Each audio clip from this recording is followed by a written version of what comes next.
What's up, everyone? I'm James Young with JamesYoungPhotography.com, and I'm bringing you episode number 21 of Teach Me How to Lightroom. Today we're diving right in and we're talking about retouching skin using only Lightroom. Don't forget, there's a link in the description to this exact raw file so you can download it and follow along. And if you like these videos, make sure to leave a thumbs up. And if this is your first time here, it would be awesome if you subscribed. Well, let's just jump right into this. So as you can see here, I have a portrait here. I'm totally done with the edit. I decided to go black and white. I really like the mood that it presents. And the last thing I wanted to do was retouch the skin just to make it a little more smooth. Now, something really important to note is the best way to approach retouching and post-processing is to have it done before you get to the post-processing. So what does that mean? Well, that means hire a good makeup artist.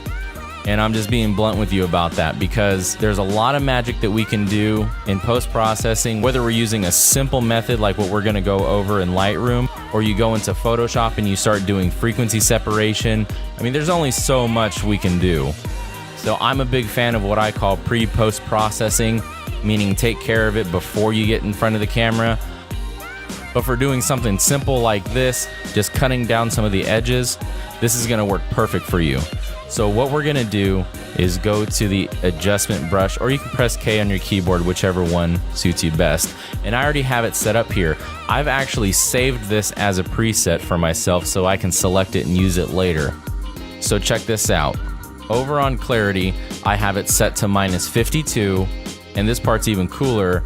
The sharpness, I have it -55.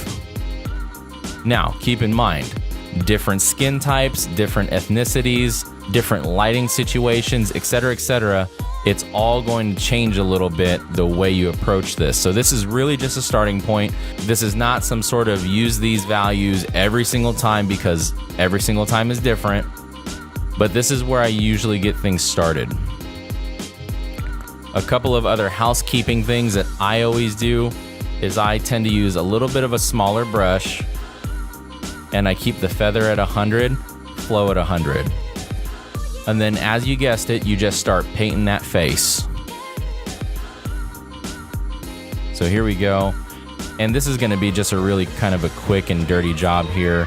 Normally what you would wanna do is actually zoom in and get all these details in.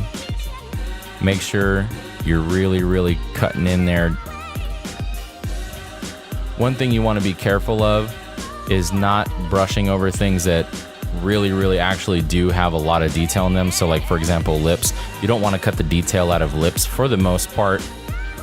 But check this out, because it may seem subtle when you first apply it, but when you turn it off and turn it on, that's when you see a really huge difference. So let's go ahead and turn this off, and then bam, turn it on. Everything is just a lot more smooth. She has a much more feminine look now, and it's just better. Now check this out. When we go even further and we turn it off, all of a sudden, a lot of the detail in the pores and things like that start showing. And when I shot this model, I know for sure she had a really good makeup artist. Like I said before about us photographers, we can only do so much. Well, that's the same with makeup artists. They can only do so much as well. So when you pair a good makeup artist with a good skin retoucher, you really have the best case scenario. So watch, let's turn this back on. Much better, much better. So let's zoom back out. Then of course you can go into like the shoulder area, hands and things like that. We're not gonna go into that. I won't bore you to death with watching me retouch this entire image. There's no point in that. But the next time you have something really simple that you need to do in terms of retouching, I highly recommend just using Lightroom to do it. There's no reason to go into Photoshop to do a task this simple. Again, maybe if your model or client or whatever, maybe they didn't have a good makeup artist, or maybe you have to do some fixing of the makeup artist's work. Well then yeah, probably go into Photoshop. But when you're doing something simple like this, no reason not to use Lightroom. Well, if you learned something today and you like this video, make sure to leave a thumbs up down below. And if this was your new video, it would be super awesome if you subscribe.